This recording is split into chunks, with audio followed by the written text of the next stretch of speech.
할렐루야. 참 코로나 전염병 때문에 여러분들이 참 어려움을 많이 겪습니다. 그래서 조심조심해서 전염이 안 돼야 되는 게 또 우리 교인들의 책임이기도 하고, 그래서 교회는 얼굴 맞대어서 대면 예배를 하지 말라 그렇게 합니다. 또 그 말씀 맞아요. 교회 몸은 보여야 되죠. 그런데 우리 교회는 왜 대면 예배 하지 말라 그러는데 자꾸 대면 예배를 드리느냐 하는 걸 제가 말씀드리려고 그래요. 우리 시대는 어느 뭐로 보더라도 참 쉽게 생각할 수 있는 그런 시대가 아닙니다. 이런 시대에 제가 늘 염려하는 것은 물론 우리가 뭐 전염병도 스스로 다 조심을 해서 남한테 해가 안 돼야 되고, 맞아요. 당연히 그래야 되죠. 근데 이제 이런 환경 속에서는 가만히 보면 우리의 믿음마저, 신앙마저, 소망마저 자꾸 쇠약해져 간다. 쇠약해져 간다. 교회가 이 교회라고 하는 것은 원래 성경적으로 보면 모여서 시작하는 거예요. 교회는 모여서 기도할 때에 성령이 임해가지고 교회가 이제 시작되는 거죠. 성경에 보면은 모이기를 게을리하지 말고 모이기를 피하는 일에 습관처럼 하지 말고 부지런히 모여서 기도하고 함께 예배드리고 그리라 그랬는데, 이 오늘날 우리는 그렇지 못하다 말입니다. 흩어져야 되고 교회 모이면 안 되고 이런 경우에 뭐 예배라고 하는 것이 하나님 앞에 꼭 교회당에 모여가 예배드려야 하나님 기뻐하시는가? 그건 아니에요. 그건 아니에요. 뭐 그렇다고 해서 흩어져 나가가지고 비대면 예배드리고 뭐 화면 보고 예배드린다고 그거는 그러면 옳은 거냐? 그게 옳다 이게 옳다가 아니라 진정한 예배는 뭐가 예배냐 그러면은 예수님을 영접하고 마음속에 하나님의 진리를 담고 주의 영이 함께하는 그런 마음의 생각, 그런 행동, 그런 찬송, 그런 기도, 그 하나님 사랑하는 그런 삶의 모습, 요게 예배라고. 요게 예배. 예배라고 하는 것이 꼭 뭐 예배당에 나와 순서대로 이게 뭐 기원, 뭐 찬송, 기도 쭉 이렇게 해야 예배가 되는 거예요. 물론 이것도 다 예배에 들어가고 하나님을 높이는 하나의 경배의 시간이에요. 진정한 예배라고 하는 것은 하나님의 복음의 말씀, 그를 주의 영이 인도하는 대로 하나님 앞에 살아가는 거, 예배예요. 이런 예배라면 여러분 집에 설거지해도 예배가 되는 거죠. 설거지해도 하나님 말씀에 의해서 내가 항상 살아간다. 이 하나의 삶이 예배라고 해요. 삶이 예배라. 이런 진정한 하나님의 사랑과 진리가 없이 그저 우리 형식적인 모양만 우리 예배당 와서 예배당에 앉아있다고 예배고, 뭐 비대면이라고 해서 텔레비 보고 찬송 한 장 부른다고 해서 그 진정한 예배, 그게 아니라 말입니다. 모양이야 어떠하든지 진정으로 하나님 사랑하는 그 마음 가지고 우리가 하나님 앞에 살아가는 거, 그게 예수님도 진정과 진정으로 예배해라 그랬어요. 그 예배라고 해요. 근데 이제 한 가지가 우리가 참 위험한 것은 뭐냐 그러면 우리는 억지로라도 뭐 예배당 나와서 예배 드리고 있습니다. 이거 제가 왜 이렇게 주장을 하나 그러면은,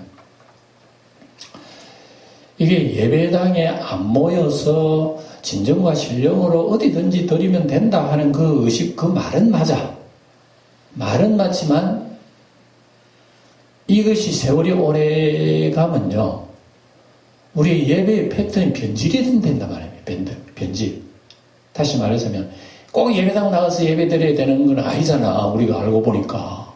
진정과 신령과 있으면 어디든지 예배 드릴 수도 있잖아. 이런 의식이 깔려 있게 되는 거죠. 말은 틀린 말은 아니에요. 근데 요게 잘못되면 방향이 틀려져 버린 거예요. 조그만 일이 있으면 여기서 예배 드리지 내가 언제 드리지 예배당 안 간다고 믿는 것도 안 믿는 것도 아니고, 해서 점점 나도 모르게 세월 따라서 우리는 교인들과 연합이 멀어지고 교회와 멀어지면서 이 세월이 뭐 1년의 문제가 아니라 수십 년 간다 생각해보세요. 이거 이렇게 수십 년 간다 생각해보세요. 그러면 여러분, 교회 나올 사람 누가 있겠어요? 교회 나갔다고 예배가나? 집에서도 예배지. 이런 식으로 수세년, 세월이 흐르면은 교회 형편이 어떻게 되겠는가 이거죠. 이런 게 염려가 된다 이거죠. 이런 게 염려가 돼. 예. 그래서 우리는 뭐 꼭 모여서 예배 드리는 거 영광이 되는 것도 아니라 하더라도 몸부림치고 온다 이거죠. 하나님 앞에 가까이 나가야 되겠다. 어쨌든 우리 성도 먼 거리 앉아있지만 그래도 주야. 그리고 우리 함께 하는 이게 하나의 몸부림이에요. 신앙이 내가 신앙이 심해져서는 안 되겠다. 내가 신앙이 졸아서는 안 되겠다. 하고 주야 하는 어떤 기도의 의미로 억지로라도 모인다 말입니다. 제 마음이 그거예요. 그래서 우리 영광교회는 비대면 예배가 한참 지금 진행되고 있는 가운데도 1, 2부 그나마 또 1, 2부 나눠가지고 띄엄띄엄 앉아가지고 예배를 드리잖아요. 이 1시간 앉아있다고 돌아간다고 뭐 하나님 기뻐하는 그건 아니라도 우리는 이와 같이 하나님 앞에 신앙이 약해지서는 안 되고 자꾸 몸부림치면서 주님 앞에 우리의 신앙이 살아있도록 그렇게 기도하는 하나의 마음이란 말입니다. 이런 마음이 여러분 나태해지면 안 돼요. 우리의 신앙은 기억하세요. 우리의 신앙은 내가 어제 신앙 좋다고 그 신앙이 유지되는 건 절대로 아니에요. 신앙은 제가 늘 얘기하죠. 신앙은 생물입니다. 제가 얘기하는 건 바로 그거예요. 여러분 아무리 맛있는 음식을 차려놨다 하더라도 하루 지나면 변질됩니다. 그 음식을 내일 먹으려면 적어도 어제 뭐 냉동실에 뭐가 나든지 냉장실에 뭐가 나든지 그러나 이제 딱 밥상에 채로 가만히 놔두면 어떻게 됩니까? 시간 가면 변질해요. 팔이 끓는다니까 나중에. 우리의 신앙도요. 예수를 믿는 믿음, 예수 복음을 믿는 믿음의 신앙을 자꾸 갖고 와줘야 돼요. 텃밭에 상추 심어놓은 사람 가서 매일 아침 풀 뽑아주고 따뜻 끓여주고 그래야 그 생물이 바로 자라나서 우리가 열매를 먹지요. 우리의 신앙이 꼭 생물과 같아요. 생물. 예. 손 안 봐주면요 1년 뒤에 내 신앙 장담 못해. 10년 뒤에 내 신앙 어떻게 떨어질지 몰라. 역사적으로 한번 볼까요? 유럽 나라 기독교 역사는요, 얼마나 강한 역사냐면 기독교가 불이 붙어서 유럽에나 옛날에. 얼마나 불이 붙었나 그러면 유럽에는 국기마다요, 십자가 없는 나라가 거의 없다시피 해요. 유럽 나라 가봐보면 국기가 대부분 십자가에 다 들어가 있어. 그만큼 기독교가 역사가 왕성했습니다. 그런데 수백 년, 수천 년 지난 오늘의 유럽은 어떻을까요? 예배당, 근사한 고딕식 예배당만 남아있습니다. 그 안에 들어가면 뭐가 있는 줄 알아요? 장사꾼들이 장사하고 앉았어. 예배당 안에. 대체적으로 유럽 교회들이요, 이렇게 타락하고 떨어졌어요. 왜 그랬을까요? 기독교 신앙이 유지를 못했기 때문에 그런 거예요. 나 기독교 신앙을 가르고 닦아주고, 사모하고 몸부림치고, 하나님 바라보고, 이런 게 있어야 되는데, 그런 게 없는 거야. 신앙생활을 하다 보면 지치버린 거야. 이제 기도생활을 하기도 예배당 나가기 싫고 이러다 보니까 교회가 10년, 20년, 100년 흘러가면 유럽교회 꼴이 난다는 거예요. 그래서 성경에 저런 교회를 뭐라 그러나 하면 살았다는 이름은 가졌으나 죽은 교회라 이렇게 표현을 하는 거죠. 예. 그래 여러분 우리 한국 교회가 그런 꼴 안 난다고 저는 장담을 할 수가 없어요. 한국 교회도 반드시 여러분 세월 가면요. 꺼져갈 수밖에 없어요. 지금 이 코로나 시대에 예배당 안 오는 것도 하나의 흩어지는 훈련이야. 예배당 나오지만 하나님 가까이 하지만 그런 말씀은 아니지만 길게 보면 그런 일이에요. 하나님 앞에 안 나오는 훈련을 한단 말이에요. 교회들이. 예? 이런 세월 속에서 우리 한국 교회가 지금 여러분 물질적으로 넉넉하지 부족함이 뭐 있어. 옛날에는 먹고 살지 못하는 사람들이 많았어요. 그래가지고 여러분 교육자도 먹고 살기 어렵어요. 옛날에는 목회하면서. 그러니까 교인들이 그래도 목사들은 먹고 살아야 안 되나 해서 쌀을 모은 거야. 쌀을 모은 선미의 역사가 교육자 먹을 거 대접해 주려고. 그래, 어려운 사람, 못 먹는 사람 좀 나눠주려고 선미가, 지금까지 우리 교회도 선미하잖아요. 그런 역사예요. 그게 이제 풍습에다가 계속 전해 내려옵니다만은. 그만큼 여러분, 어려운, 우리 교회 역사 가운데에서는 정말 주님을 찾고 그랬지만, 세월이 흐름에 따라서 여러분, 잘 먹고, 잘 살고, 부족함이 없고, 아쉬움이 없는데, 굳이 뭐 하나님 찾을 일이 뭐 있어? 예? 이러면 코로나 전염병이 있지, 예? 그러니까 내 몸도 또 보관 좀 해야지. 굳이 뭐 예배당 나올 거 뭐 신령과 진정으로 예배 드리면 될 일을 가지고. 예? 자꾸 이런 식으로 세월 가다가 보면요. 여기에 엄청난 함정이 있다는 거예요. 함정이. 예? 여러분 세상을 다스리고 세상을 지배하는 마귀가 뭐 보통 마귀입니까?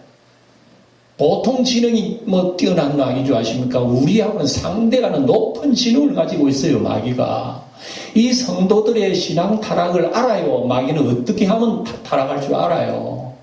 그 마귀가 다 하는 계산 속에 우리가 지금 들어가 있다는 걸 여러분 기억해야 됩니다.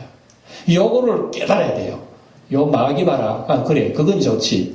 마귀도 하나님 말씀 가지고 얘기한다니까.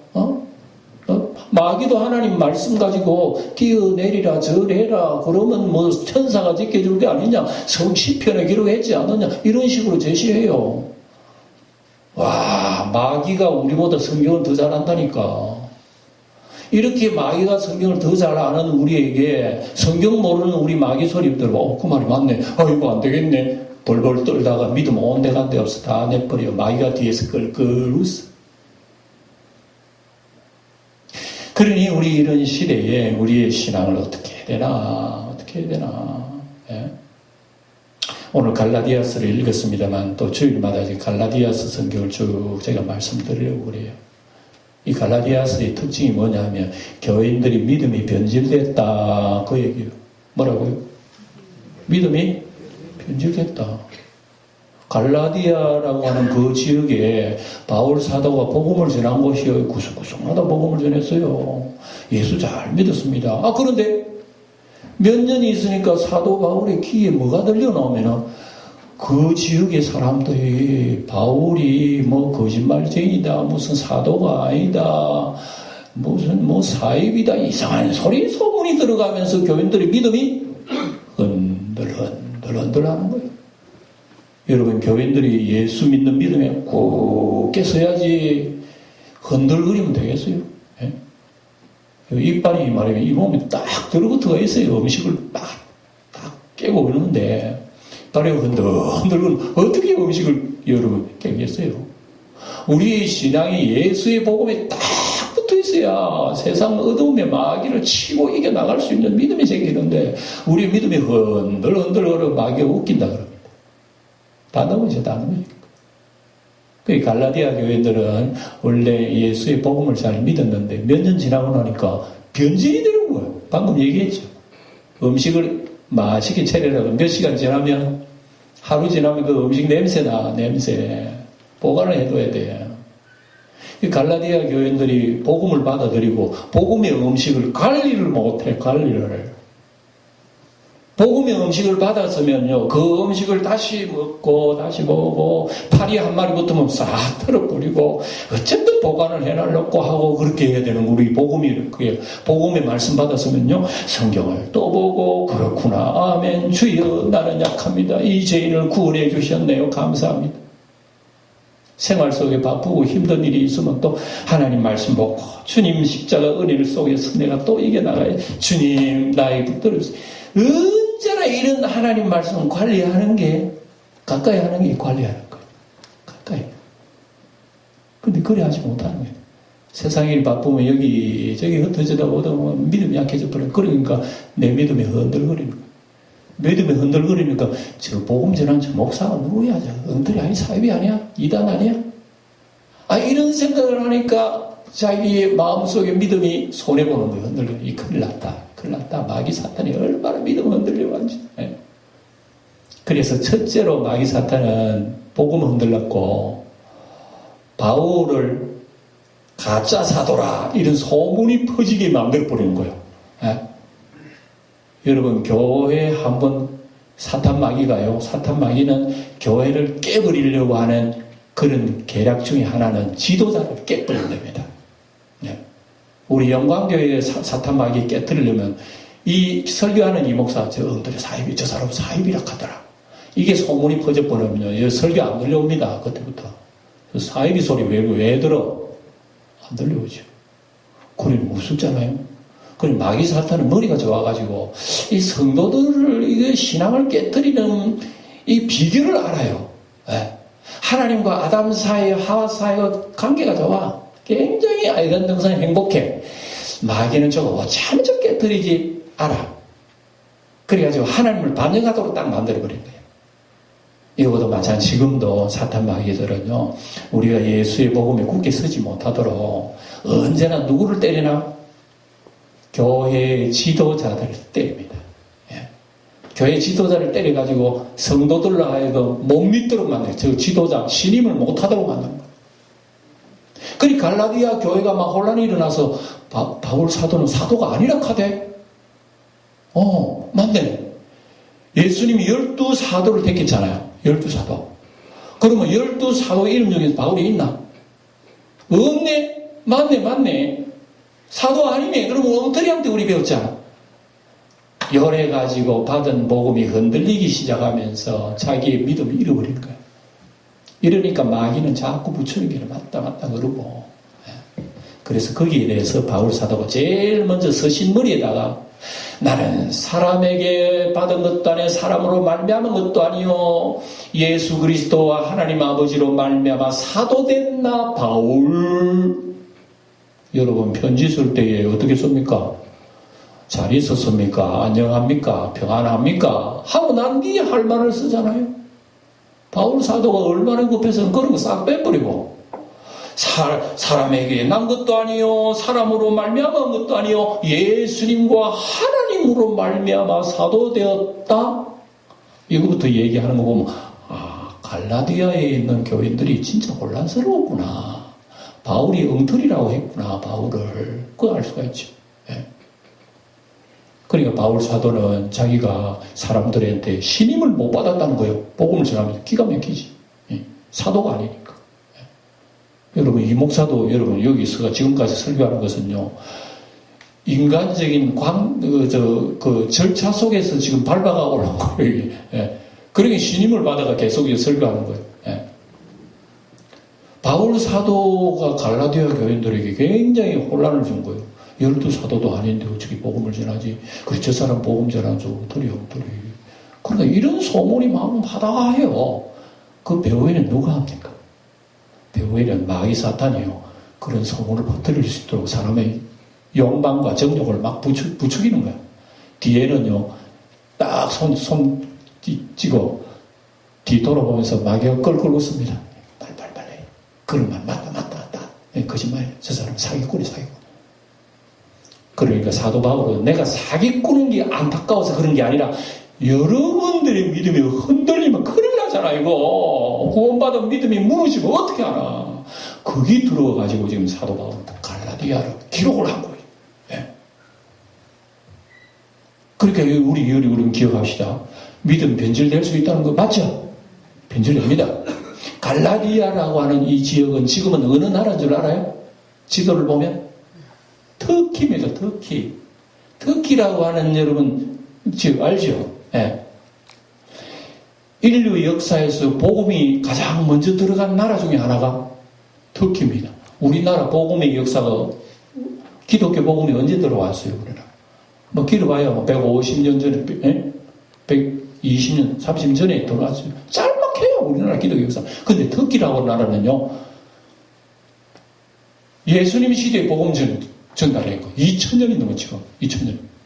엄청나잖아요. 그런데 여러분 기억하세요. 터키라고 하는 지금 무슨 나라 그 나라 종교가 뭔지 알아요? 이슬람 종교입니다. 이슬람 종교 무슬림들이 얼마나 되는 줄 알아요? 제가 통계로 글을 보니까 99.8%래요. 깜짝 놀랐어요. 90%라고 해도 깜짝 놀랐는데 99.8%로 나오네요. 그 나라의 온통 사람들이요. 예수 복음은 온 데가 안 되고 없고 전부 다 알라 신을 섬겨요. 무슬림 섬겨. 이슬람 종교에 빠져버립니다. 2000년 만에 그렇게 빠져버린 거예요. 놀래버렸어요. 그러니까 우리 복음이라고 하는 것이 관리 잘못하면 이렇게 멸망으로 돌아가는구나. 그래서 우리나라 기독교가 저는 늘 걱정이 돼요. 우리나라 기독교도요, 참 가난하고 어려울 때는 얼마나 부흥에 열심히 했습니까? 기도 열심히 하고, 철학기도 열심히 하고, 죄주의하고, 보따리 싸워가지고 예배 나오면서 옛날에는 그런 식으로 신앙생활해요. 기독교 100년 역사에 대한민국 교회가요, 인구가 1200만 명이에요. 예수쟁이라니까. 이런 엄청난 부흥에 지금은요, 살기 좋죠, 먹기 좋죠, 편하지요, 내 배 부르지. 이제 그만하니까 하나님 찾는 사람이 없어. 하나님 찾고 주여 두 손 머리도 올리고 눈물 뿌리는 사람이 없다니까. 하나님이 아니면 나 못 살아요 하고 막 몸부림치는 사람 없어요. 하나님 없어도 얼마든지 잘 먹고 잘 살잖아. 우리나라 얼마나 복지가 잘 됐어요. 가만히 있어도 나라에 여러분, 노인들 노인연금 잘 나오지. 저도 노인 됐다고요. 나라에서 양말 나옵니다 이번에. 와, 진짜 놀랬어. 진짜 살기 좋네 우리나라. 너무 좋은 거야. 이런데 아쉬운 거 뭐가 있어? 하나님 뭐를 찾아? 요게 이 세월이 30년 딱 지나보세요. 우리는 변질됩니다. 변질돼요. 그 대한민국에 지금 기독교의 그래프가요, 저는 늘 봅니다.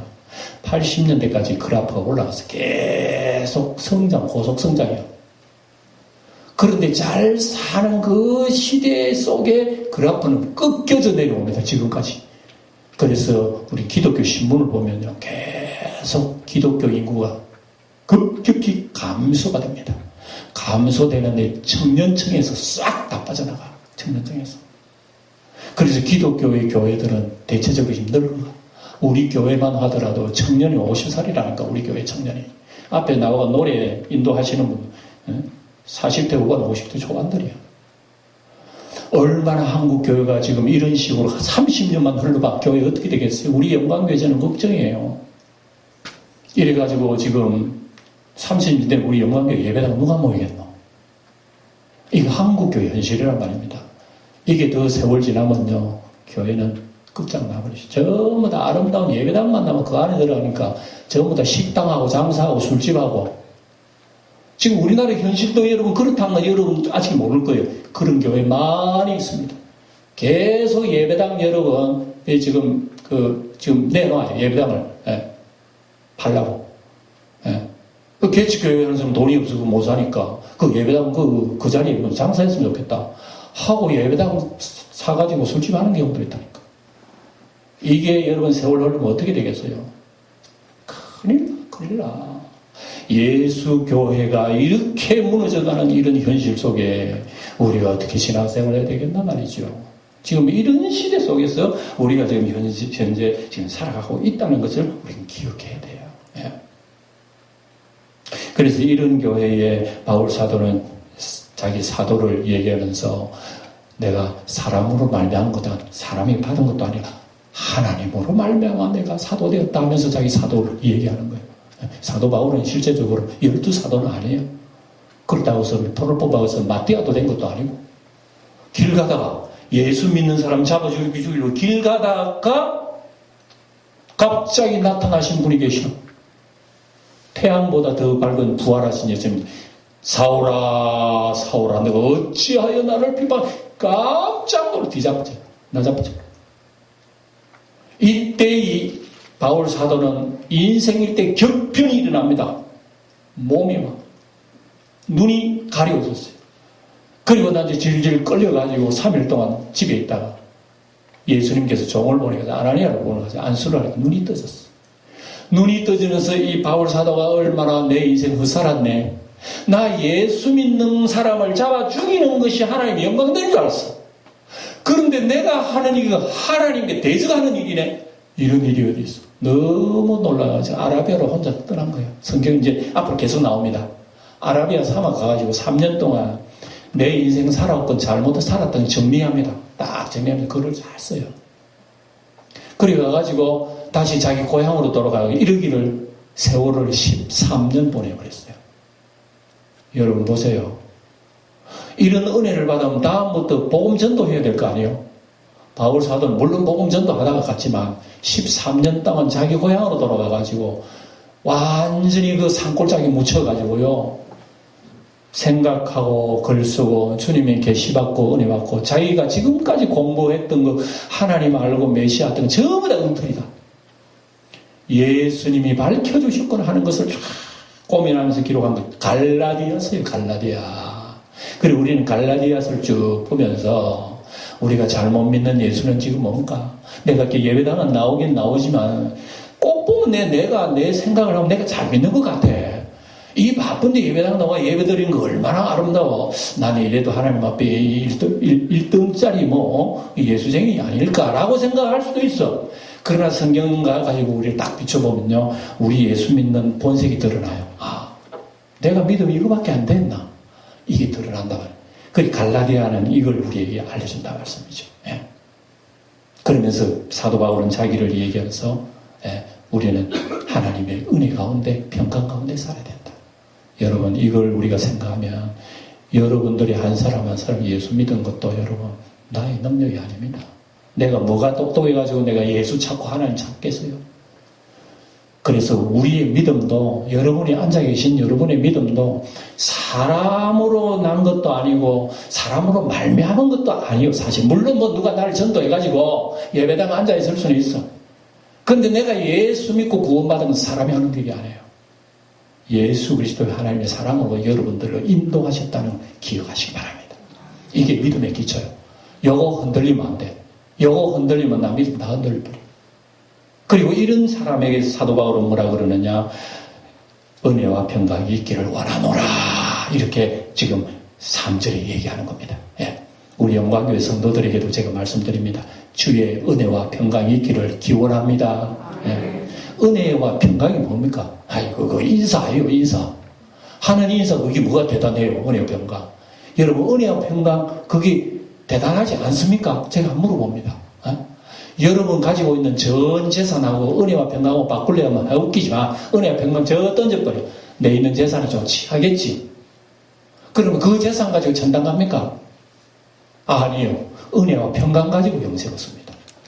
그리고 은혜와 평강이 얼마나 같지? 그리고 은혜와 평강 그러면 여러분 인사말인 줄 알지만 아니에요. 바울이 내가 사도 되고 싶어서 사도 됐어요. 하나님이 직접 부른 거예요. 우리도 여러분 성도 되고 싶고 우리가 예수쟁이 되고 싶어서 된 거 아니에요. 하나님이 우리를 예수 믿도록 우리 마음속에 인도하시니 은혜라고 해요. 은혜. 은혜라고 하는 것은 손 하나도 안 됐는데 거저 주시는 것을 은혜라고 해요. 우리 지금 햇볕 쬐고 공기 숨 쉬고 우리가 오고 우리 백가를 먹고 아름다운 자연을 누리고 내가 힘써 그 어디 있어요? 내가 봤어요. 내가 힘써가지고 지금 이 세상을 이렇게 누립니까? 아니죠. 100% 하나님의 은혜. 그 중에서도 은혜가 뭐냐? 손가락 하나 안 됐는데 내 죄가 사함받았어.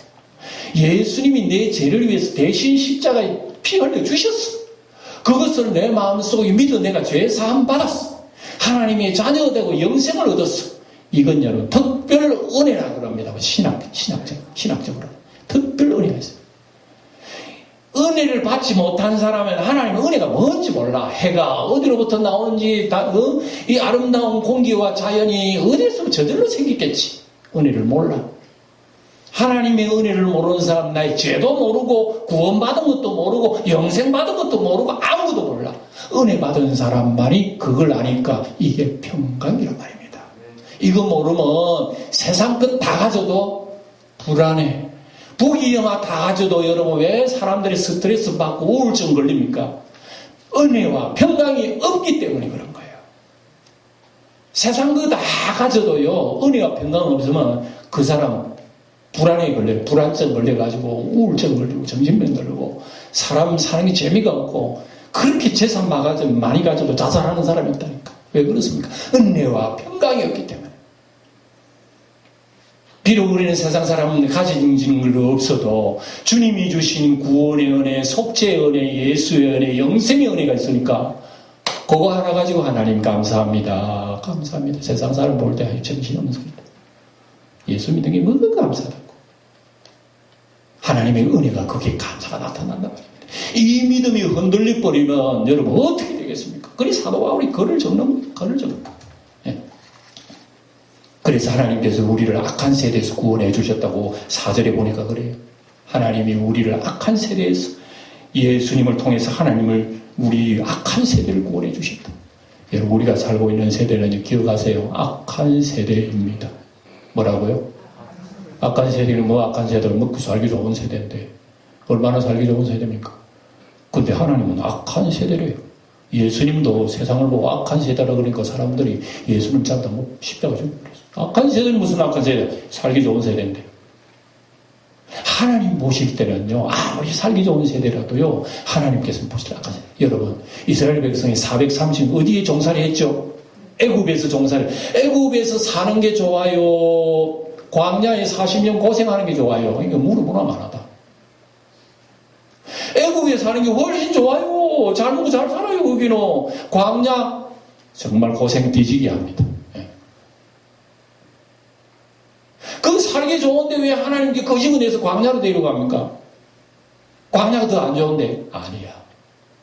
하나님 보실 때는 애굽이 악한 곳이, 지옥의 곳이야. 빨리 떠나. 이러면서 이스라엘 백성을 구원해낸 곳이 광야 생활이에요. 하나님이 오늘 우리에게 원하시는 것은요, 출세상을 원하셔요. 세상에 살기는 좋아. 먹고 살기 편해. 그러나 이 세상 속에 우리의 영혼이 빠져가지고 나오지 못하는 그런 일을 하지 말고 어수속히 몸은 세상에 살지만은 영은 나와서 주님과 더불어서 천성을 향해 나아가라. 이게 주님의 말씀이에요. 그렇기 때문에 어려운 시대도 우리 모여서 하나님 앞에 예배드리고 어쨌든 주님 붙들려고 하잖아요. 이런 믿음을 가지고 살아야 승리하지. 악한 시대에 돌아가고 싶어가지고 자꾸 사실인적 돌아가고 싶어요. 나도 그래요. 자꾸 애굽으로 가고 싶어. 옛날에 그 즐거운 때로 자꾸 돌아가고 이 인간이라니까. 그러나 그 속에 다시 들어가면 안 돼. 왜? 마귀가 우리를 사로잡기 때문에. 정욕과 세상이 좋은 것을 우리를 사로잡아서 우리 지옥으로 끌고 가기 때문에 다시는 우리는 애굽에 들어가서는 안 되는 거예요. 힘들어도 예수 십자가 붙들고 끝까지 나아가면서 주님과 함께 저 천성을 해서 나아가는 게 신앙생활이다. 이러기 위해서 우리는 이런 시대에 더욱더욱 주 안에서 강하게 주를 붙들고 분발하면서 예수 안에서 하나님이 날 불러주신 이 은혜를 생각하며 그 뜻을 우리 기억하며 날마다 주님과 교제하면서 이렇게 신앙을 관리해주면 우리 지금 넘어지지 않아요. 강해진다는 것을 기억하시고 주님 오시는 그날까지 승리하는 우리 영광교회 성도들이 다 되시기를 주의 이름으로 축원드립니다.